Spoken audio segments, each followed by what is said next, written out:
বিসমিল্লাহির রহমানির রহিম। প্রিয় শিক্ষার্থীবৃন্দ, রংপুর সিটি কলেজের অনলাইন ক্লাসে তোমাদেরকে শুভেচ্ছা ও স্বাগত জানিয়ে শুরু করছি। আমি মোহাম্মদ আরমান হোসেন, প্রভাষক রসায়ন, রংপুর সিটি কলেজ, রংপুর। শিক্ষার্থীরা, তোমরা জানো যে আমি তোমাদের দ্বিতীয় পত্রের যে চতুর্থ অধ্যায়টি তড়িৎ রসায়ন, এই অধ্যায় নিয়ে আলোচনা করছি। তড়িৎ রসায়নে আমি বেশ কয়েকটি ক্লাস নিয়েছি। তোমাদেরকে তড়িৎ রসায়নের আজকে আমি যে বিষয় নিয়ে আলোচনা করব তা হলো তড়িৎ বিশ্লেষণ।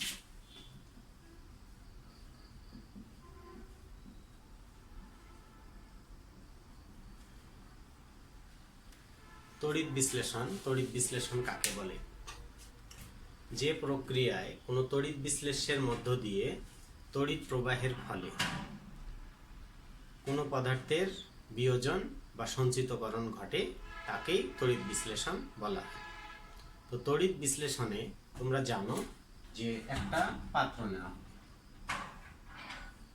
এটি পাত্রে দুটি তড়িৎদ্বার প্রবেশ করাবো,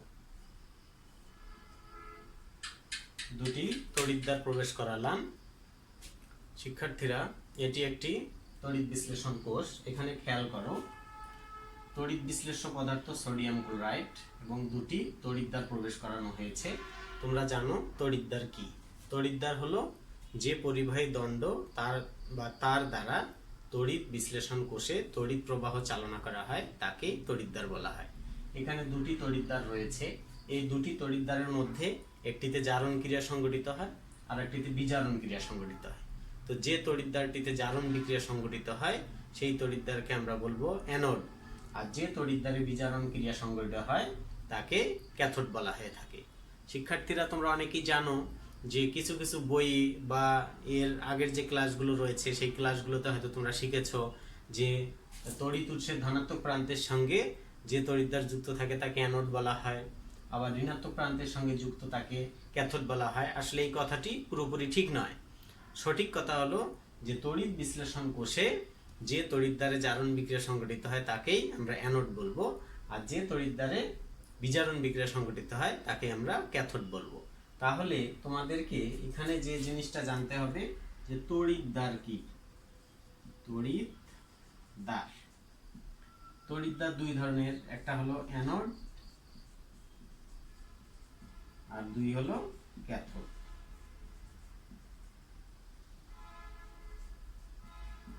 অ্যানোড ও ক্যাথোড। তারপর এখানে যে তড়িৎ বিশ্লেষ্য রয়েছে, তড়িৎ বিশ্লেষ্য নিয়ে আমি এর আগেই আলোচনা করেছি। তড়িৎ বিশ্লেষ্য এটাও দুই প্রকার, মৃদু তড়িৎ বিশ্লেষ্য, তীব্র তড়িৎ বিশ্লেষ্য, এগুলো তোমরা আগে শিখেছো। এখন এই যে তড়িৎ বিশ্লেষণ কোষটি আমি আঁক করলাম, এই তড়িৎ বিশ্লেষণ কোষে এখানে অ্যানোডে এবং ক্যাথোডে যে বিক্রিয়া সংঘটিত হয় সেটি সম্পর্কে তোমাদের আগে জানতে হবে যে অ্যানোডে কি বিক্রিয়া সংঘটিত হবে এবং ক্যাথোডে কি বিক্রিয়া সংঘটিত হবে। তাহলে দেখো, এখানে অ্যানোডে বিক্রিয়া, অ্যানোডে যেহেতু ধনাত্মক তড়িৎ উৎসের সঙ্গে যুক্ত আছে, এক্ষেত্রে ঋণাত্মক যে আয়নটি রয়েছে এটি এখানে এসে ইলেকট্রন ছেড়ে দিবে, ছেড়ে দিয়ে ক্লোরিন পরমাণু হবে দুটি, ক্লোরিন পরমাণু দুটি ইলেকট্রন ছেড়ে দিয়ে ক্লোরিন গ্যাস হবে। এখানে ক্লোরিন গ্যাস বুদবুদ আকারে বেরিয়ে যাবে। অনুরূপভাবে ক্যাথোডে বিক্রিয়া হবে। ক্যাথোডে সোডিয়াম প্লাস আয়ন এটি কি করবে? ইলেকট্রন গ্রহণ করে সোডিয়াম ধাতু রূপে জমা হবে, অর্থাৎ এটিতে সোডিয়াম জমা হবে। তো এই যে তড়িৎ বিশ্লেষণ কোষ এবং তড়িৎ বিশ্লেষণের যে কৌশল, এটি নিয়ে আমি আলোচনা করলাম। এখন এই যে তড়িৎ কোষটি রয়েছে, এই তড়িৎ কোষের যে বিক্রিয়া সংঘটিত হলো, এই বিক্রিয়া এগুলোকে কোনটিতে কি বিক্রিয়া হলো এটা দেখানো, এটাই হলো তড়িৎ বিশ্লেষণের কৌশল। এখন আমি আলোচনা করব গ্যালভানিক কোষ। গ্যালভানিক কোষ কি?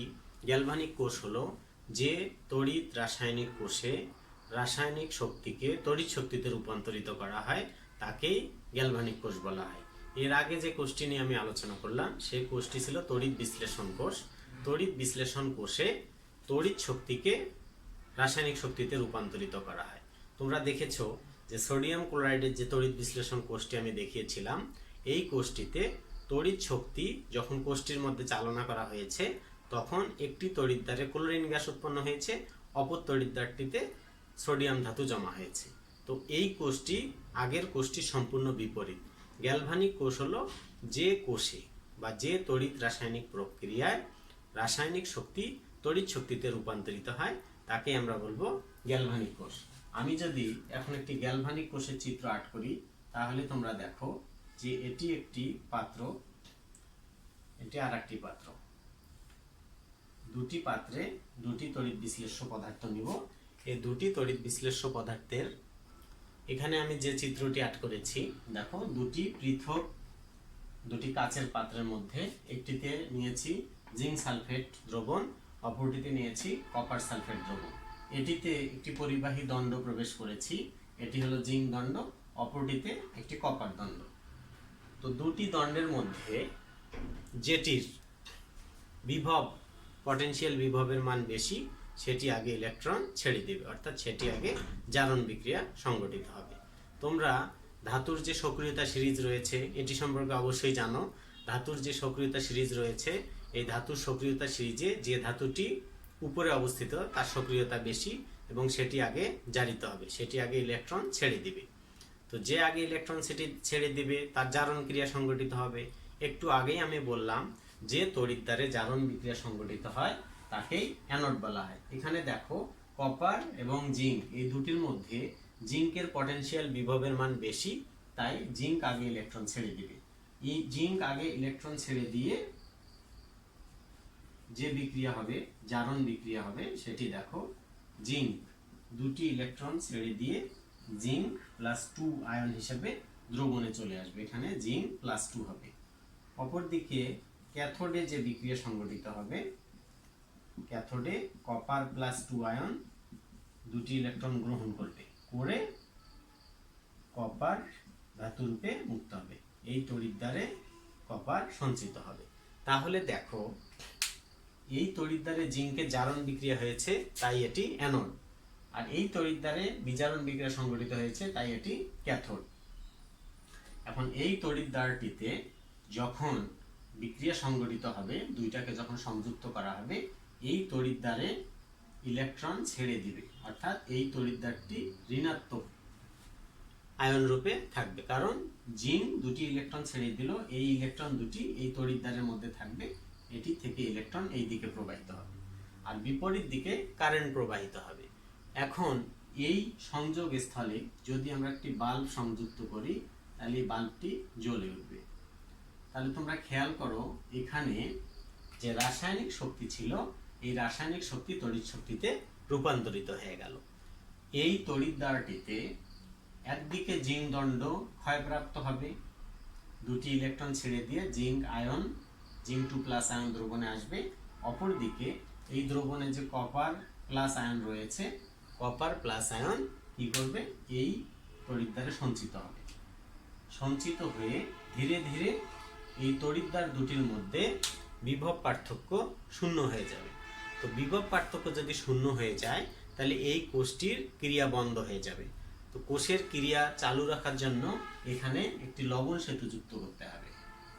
এটি ইউ আকৃতির একটি কাঁচনল, এই কাঁচনলের ভিতরে পটাশিয়াম ক্লোরাইড বা অ্যামোনিয়াম ক্লোরাইড এর একটি সম্পৃক্ত দ্রবণের লবণ সেতু ব্যবহার করতে হবে।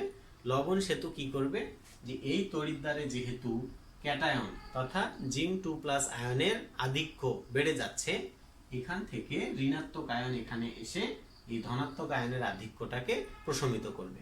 অপরদিকে এই তড়িৎদ্বারে যেহেতু ক্যাটায়ন অর্থাৎ কপার 2+ আয়নের ঘাটতি হচ্ছে, তাই এই লবণ সেতু থেকে এখানে ধনাত্মক আয়ন এখানে এসে ধনাত্মক আয়নের যে ঘাটতিটা আছে এটাকে পূরণ করবে, অর্থাৎ দুটি কোষের মধ্যে যে বিভব পার্থক্য, পটেনশিয়াল বিভবের যে পার্থক্য, এটি পার্থক্য ঠিক রাখবে, অর্থাৎ দুটি আয়নের মধ্যে ব্যালেন্স রাখবে।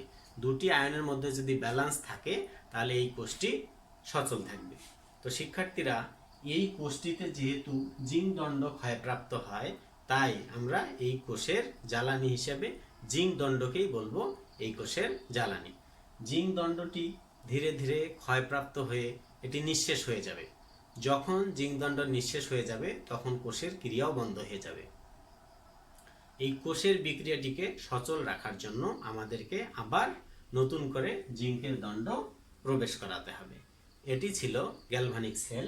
এই গ্যালভানিক সেলে এই কোষটিতে জারণ বিক্রিয়া সংঘটিত হয়েছে, এই কোষটিতে বিজারণ বিক্রিয়া সংঘটিত হয়েছে। তাহলে তড়িৎ বিশ্লেষণ কোষে জারণ এবং বিজারণ উভয় বিক্রিয়া সংঘটিত হয়। তাই আমরা এই যে কোষটিতে জারণ বিক্রিয়া সংঘটিত হলো এটিকে আমরা বলবো জারণ অর্ধকোষ বিক্রিয়া। আবার এটিতে বিজারণ বিক্রিয়া সংঘটিত হয়েছে, তাই আমরা এটিকে বলবো বিজারণ অর্ধকোষ বিক্রিয়া। তাহলে আমরা এখন যে জিনিসটি জানলাম তা হলো জারণ অর্ধকোষ কি এবং বিজারণ অর্ধকোষ কি। তাহলে তড়িৎ বিশ্লেষণ কোষে যে কোষে জারণ বিক্রিয়া সংঘটিত হয় তাকে জারণ কোষ বিক্রিয়া বলা হয়, আর উক্ত কোষের বিভবকেই জারণ বিভব বলা হয়ে থাকে।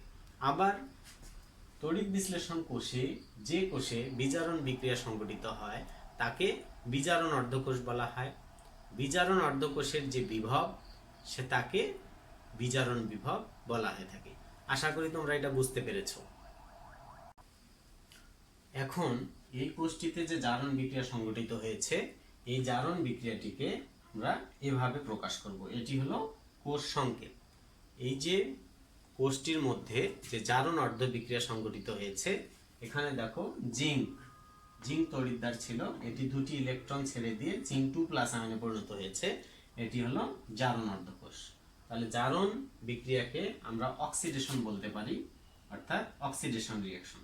এই তড়িৎদ্বারটিতে বিজারণ বিক্রিয়া সংঘটিত হয়েছে, অর্থাৎ এখানে কপার 2+ আয়ন ছিল, এই কপার 2+ আয়ন দুটি ইলেকট্রন গ্রহণ করে কপার নিরপেক্ষ ধাতুতে পরিণত হয়েছে। তাহলে এই কোষটিতে যে জারণ অর্ধ বিক্রিয়া এবং বিজারণ অর্ধ বিক্রিয়া এভাবে এটিকে দেখানো হলো। এখন যদি আমরা এর কোষ বিক্রিয়াকে দেখাতে চাই তাহলে কোষ বিক্রিয়াটা কেমন হবে সেটা আমি বোর্ডে লিখছি। এখন দেখো এক্ষেত্রে যে কোষ বিক্রিয়াটি সংঘটিত হয়েছে তা হলো এক্ষেত্রে জিঙ্ক ছিল আর এর ক্ষেত্রে ছিল কপার সালফেট। জিঙ্ক এর জারণ হয়েছে, জারিত হয়ে এখানে জিঙ্কের জারণ সংখ্যা ছিল 0, এখানে হয়েছে +2, এখানে কপারে ছিল +2, এখানে 0 হয়েছে। তোমরা অবশ্যই এটি বুঝতে পেরেছো যে এখানে জিঙ্ক জারণ বিক্রিয়া সংঘটিত হয়েছে, জারিত হয়ে +2 হয়েছে, অপরদিকে কপার +2 ছিল, ইলেকট্রন গ্রহণ করে কপার নিরপেক্ষ ধাতুতে পরিণত হয়েছে। এই ক্ষেত্রে যে কোষ বিক্রিয়াটি ঘটেছে সেই কোষ বিক্রিয়াটি আর এখানে যে কোষ সংকেতটি সেই কোষ সংকেতটি আমি দেখালাম। প্রথমে অ্যানোডে যে জারণ বিক্রিয়া সংঘটিত হয় প্রথমে অ্যানোডকে দেখাতে হয়। এটি হলো কোষ সংকেত লেখার নিয়ম, যে বাম দিকে যেটা থাকবে সেটা অ্যানোড আর ডান দিকে যেটা থাকবে সেটা হলো ক্যাথোড। তাহলে অ্যানোড আর ক্যাথোডে যে সংঘটিত বিক্রিয়া সেটি আমি দেখালাম। এখন এই যে কোষটিতে যে ক্রিয়া সম্পাদিত হলো, যে কাজ সম্পাদিত হলো, অর্থাৎ এই কোষটার একটা বিভব রয়েছে, কোষ বিভব। তাহলে এই কোষটার যে কোষ বিভব এটিকে বলা হয় ইএমএফ অর্থাৎ ইলেকট্রোমোটিভ ফোর্স। ইএমএফ ইকুয়াল হলো ই অক্স প্লাস ই রেড। অর্থাৎ কোনো কোষে যে জারণ এবং বিজারণ বিক্রিয়া সংঘটিত হয় এর মাধ্যমে কোষটির একটি বিভব পাওয়া যায়, একেই বলা হয় কোষ বিভব। এখানে দুটি কোষ রয়েছে, একটি জারণ অর্ধকোষ, একটি বিজারণ অর্ধকোষ। জারণ কোষের বিভবকে বলা হয় জারণ বিভব, বিজারণ কোষের বিভবকে বলা হয় বিজারণ বিভব। আর পূর্ণ কোষ বিভব হবে ইএমএফ ইকুয়াল জারণ বিভব প্লাস বিজারণ বিভব। তোমরা খেয়াল করো যে এই কোষটির যে ইএমএফ ইকুয়াল হলো জারণ বিভব প্লাস বিজারণ বিভব, অর্থাৎ E ox plus E red.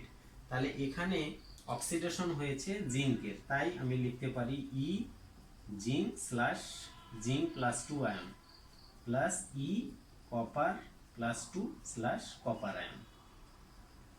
আশা করি শিক্ষার্থীরা তোমরা বুঝতে পেরেছো। তোমাদের এভাবে বইয়ে অসংখ্য উদাহরণ রয়েছে, এই উদাহরণগুলো তোমরা দেখলে আশা করি বুঝতে পারবে। এখন আমি আলোচনা করব নির্দেশক ইলেকট্রন অর্থাৎ নির্দেশক তড়িৎদ্বার।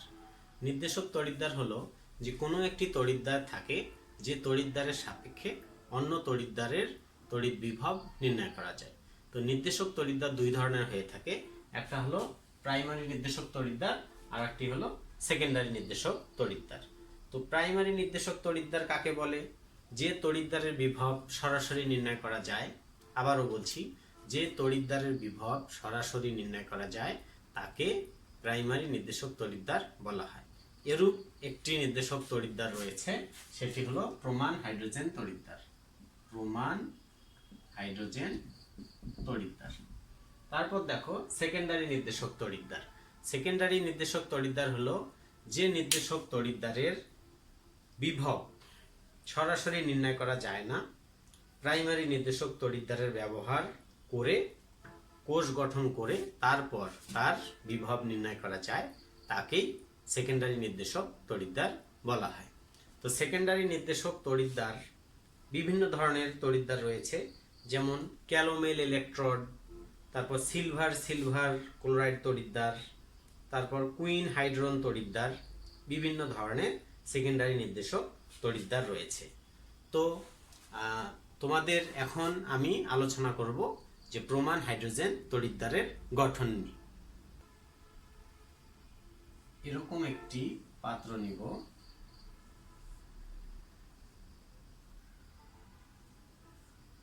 এই পাত্রের মধ্যে একটি প্লাটিনাম তার প্রবেশ করাবো। প্লাটিনাম তারের এরকম একটি থলের মধ্যে প্লাটিনাম গুঁড়া এটা থাকবে। পূর্ণ কোষটিকে এরকম একটি দ্রবণের মধ্যে প্রবেশ করানো হবে। চিত্রটি দেখো, এটি হলো প্রমাণ হাইড্রোজেন তড়িৎদ্বার। এই তড়িৎদ্বারটিতে 1m HCl এর দ্রবণ তড়িৎ বিশ্লেষণ হিসেবে ব্যবহার করা হয়। 25 ডিগ্রি সেলসিয়াস তাপমাত্রায় 1 অ্যাটমসফিয়ার অর্থাৎ 1 বায়ুমণ্ডলীয় চাপে হাইড্রোজেন গ্যাস চালনা করা হবে। এই হাইড্রোজেন গ্যাস এই তড়িৎদ্বারটিতে এইখানে যে একটি থলে রয়েছে, এই থলেতে প্লাটিনাম চূর্ণ রয়েছে। তো এই হাইড্রোজেন গ্যাস যখন এখানে প্রবেশ করবে, এখানে জারণ এবং বিজারণ উভয় ধরনের বিক্রিয়াই হতে পারে। যদি এই তড়িৎদ্বারটিতে হাইড্রোজেন গ্যাস প্রবেশ করে, তাহলে হাইড্রোজেন গ্যাস কি করবে, যে এখানে ইলেকট্রন ছেড়ে দিয়ে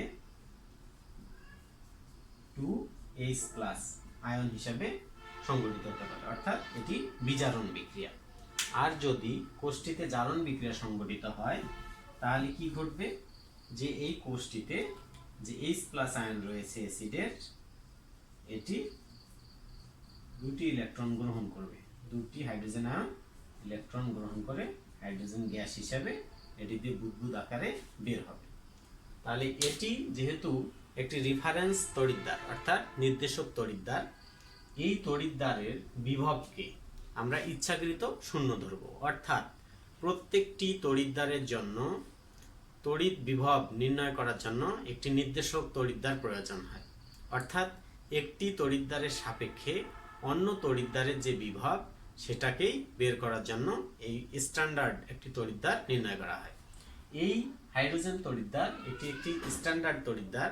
এই তড়িৎদ্বারের বিভবের সাপেক্ষে অন্য যে তড়িৎদ্বারগুলো রয়েছে, এই তড়িৎদ্বারের আমরা বিভব নির্ণয় করব।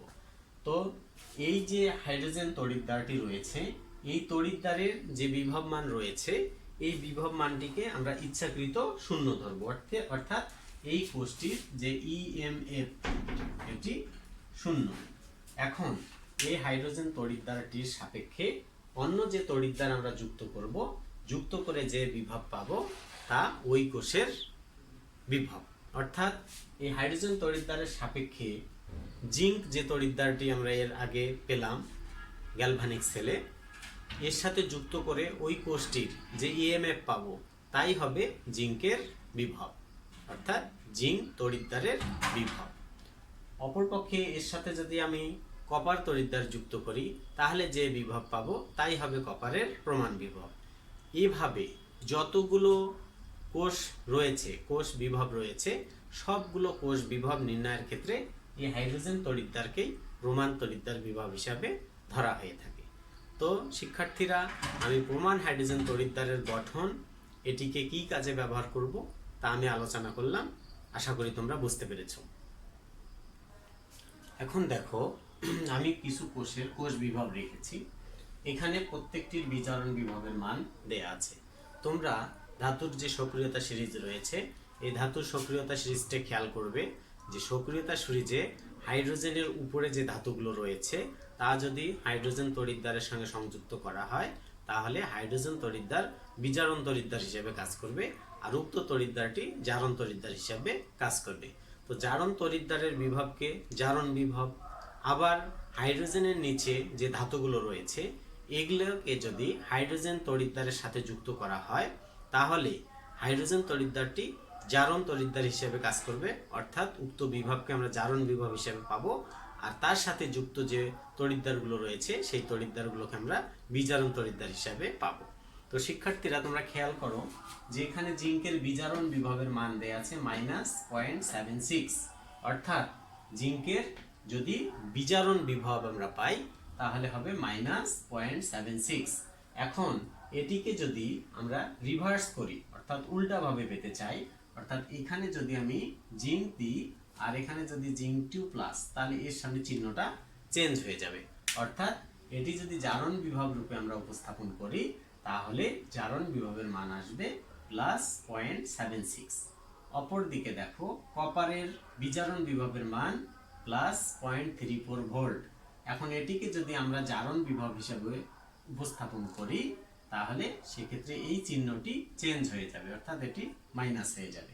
অনুরূপভাবে আয়রনের দেখো এটি রয়েছে বিজারণ বিভব, এখন এটিকে যদি আমি জারণ বিভব রূপে দেখাতে চাই অর্থাৎ জারণ সংঘটিত হয় তাহলে এই চিহ্নটি প্লাস হয়ে যাবে। অর্থাৎ তোমাদের পাঠ্যপুস্তকে তোমাদের টেক্সট বুকে দেখবে যে একটি ছক রয়েছে, এই ছকে সবগুলোই বিজারণ বিভবের মান দেয়া আছে, অর্থাৎ প্রমাণ হাইড্রোজেন তড়িৎদ্বারের সাপেক্ষে এদের বিজারণ বিভবের মান দেয়া আছে। এখন কোনো তড়িৎদ্বারের যদি বিজারণ বিভবের মান ঋণাত্মক হয় তাহলে সেটিকে যদি আমি জারণ বিভব রূপে উপস্থাপন করতে চাই তাহলে তার চিহ্নটি বিপরীত হয়ে যাবে, অর্থাৎ মাইনাস থাকলে প্লাস হয়ে যাবে। আবার যে কোনো তড়িৎদ্বারের বিজারণ বা বিভবের মান যদি ধনাত্মক থাকে অর্থাৎ পজিটিভ থাকে, এটিকে যদি আমরা জারণ তড়িৎদ্বার হিসেবে উপস্থাপন করতে চাই তাহলে তার চিহ্নটি চেঞ্জ হয়ে নেগেটিভ হয়ে যাবে। তো আমরা যখন ম্যাথগুলো করব, ম্যাথ করার সময় তোমাদেরকে এই জিনিসগুলো অবশ্যই খেয়াল রাখতে হবে। আর এই যে তড়িৎদ্বারের যে বিভব মানগুলো রয়েছে এগুলোকে অবশ্যই তোমাদের মুখস্থ করতে হবে, তাহলে অঙ্ক করার ক্ষেত্রে তোমাদের এগুলো অনেক সুবিধা হবে। এখন আমি আলোচনা করব যে কোষের বিভব সংক্রান্ত নার্নস্ট সমীকরণ। বিজ্ঞানী নার্নস্ট কোষের বিভব সংক্রান্ত একটি সমীকরণ দিয়েছে। যদি কোনো কোষের যে তড়িৎ বিশ্লেষ্য রয়েছে এই তড়িৎ বিশ্লেষ্য পদার্থগুলোর ঘনমাত্রা ভিন্ন ভিন্ন হয়, অর্থাৎ যদি ঘনমাত্রা উল্লেখ করা থাকে তাহলে আমরা নার্নস্ট সমীকরণের সাহায্যে ওই কোষটির কোষ বিভব নির্ণয় করব। তো নার্নস্টের কোষের বিভব সংক্রান্ত যে সমীকরণটি রয়েছে এই সমীকরণটিকে ক্যালকুলেশন করলে আমরা এরূপ একটি সমীকরণ পাবো। তোমরা বইয়ে এটা দেখবে যে এই সমীকরণটি কিভাবে আসলো, এটিকে কিভাবে প্রতিপাদন করা যায়। তা আমি পূর্বে যে কোষের যে কোষ সংকেত কোষ বিভবগুলো শিখিয়েছি সেটির সাহায্যেই এটি করা হয়ে থাকে। তাহলে দেখো ই সেল অর্থাৎ কোষটির ইএমএফ বা কোষটির শক্তি কোষ বিভব E cell equal E0 cell minus 2.303 RT divided by NF log অ্যানোডে সংঘটিত বিক্রিয়া, অর্থাৎ অ্যানোডে যে দ্রবণ রয়েছে তার ঘনমাত্রা ডিভাইডেড বাই ক্যাথোডে যে দ্রবণ রয়েছে তার ঘনমাত্রা। এটিকে আমি এভাবেও লিখতে পারি যে অ্যানোড ক্যাথোড না লিখে আমি উপরে যদি লিখি জারণ তাহলেও হবে নিচে বিজারণ। তাহলে যে তড়িৎদ্বারটি জারণ ঘটেছে তার ঘনমাত্রা আমি উপরে লিখব আর যেটির বিজারণ ঘটেছে সেটিকে আমি নিচে লিখব। এভাবেও এটিকে উপস্থাপন করা যায়, অর্থাৎ লগ। এখন দেখো যে কোষটি আমি দেখিয়েছিলাম সেই কোষটির জন্য আমি লিখতে পারি জিঙ্ক +2 নিচে কপার +2, অর্থাৎ জিঙ্ক এর ঘনমাত্রা কপার সালফেটের ঘনমাত্রা। এই সমীকরণের সাহায্যে এখানে দেখো যে E0 সেল রয়েছে, আমি কিছুক্ষণ আগে তোমাদেরকে জিঙ্ক এবং কপারের যে জারণ বিজারণ বিভবের মানগুলো দেখিয়েছিলাম, তাহলে এই কোষটির ক্ষেত্রে জিঙ্কের কি হয়েছে, জারণ হয়েছে ই অক্স প্লাস ই রেড। এটি তোমাদের ছকে যে মুখস্থ মান বা আদর্শ মান রয়েছে সেই মান এখানে তোমাদেরকে বসাতে হবে, তাহলে তোমরা E0 সেল পাবে। তারপর এক্ষেত্রে দেখো এই মানটি সম্পূর্ণ ধ্রুবক মান, এখানে আর এর মান হলো 8.314 কিলো জুল পার মোল, আর টি 25 ডিগ্রি সেলসিয়াসে এটি হয় 298 কেলভিন। এই মানটি সবগুলো কোষের ক্ষেত্রে একই। আর এন এর মান এখানে যতটি ইলেকট্রন বিনিময় হয়েছে তার মান। তো এই কোষটির ক্ষেত্রে ইলেকট্রন বিনিময় হয়েছে 2টি, আর এফ এর মান এখানে আসবে হলো 96500 কুলম্ব, তাহলে ইকুয়াল 96500 কুলম্ব। তো উপরের মানটি বসিয়ে এখানে অ্যানোডের যে তড়িৎ বিশ্লেষ্য রয়েছে তার ঘনমাত্রা এবং ক্যাথোডের যে তড়িৎ বিশ্লেষ্য রয়েছে তার ঘনমাত্রার অনুপাত লগের সাহায্যে ক্যালকুলেশন করে তোমরা এটাকে এই সমীকরণগুলোকে সমাধান করতে পারবে। তো এই ধরনের অঙ্ক তোমাদের বইয়ে আছে, বইয়ের অঙ্কগুলো তোমরা দেখো, এই সমীকরণের সাহায্যে করার চেষ্টা করো, অবশ্যই মিলবে। তো শিক্ষার্থীরা, আজকে আমি তোমাদের এই তড়িৎ রসায়ন এটির যে কোষের বিভব, তড়িৎ বিশ্লেষণ কোষ, তড়িৎ বিশ্লেষণের কৌশল, গ্যালভানিক কোষের গঠন, তারপর কোষ সংকেত, জারণ বিভব, বিজারণ বিভব, তারপর অর্ধকোষ বিক্রিয়া, এগুলো আমি নিয়ে আলোচনা করলাম। তারপর কোষের ইএমএফ কিভাবে নির্ণয় করতে হয়, কোষের ইএমএফ নির্ণয়ের ক্ষেত্রে তারপর হলো প্রমাণ নির্দেশক তড়িৎদ্বার, হাইড্রোজেন তড়িৎদ্বার, সেকেন্ডারি নির্দেশক তড়িৎদ্বার, এগুলো নিয়ে আলোচনা করলাম। তোমাদেরকে আরেকদিন আমি এই অধ্যায় নিয়ে আরেকটি লেকচার দিব, সেই লেকচারে তোমাদের হয়তোবা কোষের স্বতঃস্ফূর্ততা, কোষ বিক্রিয়া, কিছু গাণিতিক সমস্যা রয়েছে, এগুলো নিয়ে আলোচনা করব। আরেকটি ক্লাসের মাধ্যমে এই তড়িৎ রসায়ন অধ্যায়টি আমি শেষ করব, শেষ করে পরবর্তীতে আমি নতুন একটি অধ্যায়ে যাব। তো শিক্ষার্থীরা, তোমরা বাসায় আমার আজকের লেকচার ফলো করে তোমরা পড়াশোনা করো। যদি কোনো ধরনের সমস্যা পাও আমাকে ফোন করবা, আমাকে কমেন্ট করবা। তো সকলের মঙ্গল কামনায় আজকে এখানে শেষ করছি। আল্লাহ হাফিজ।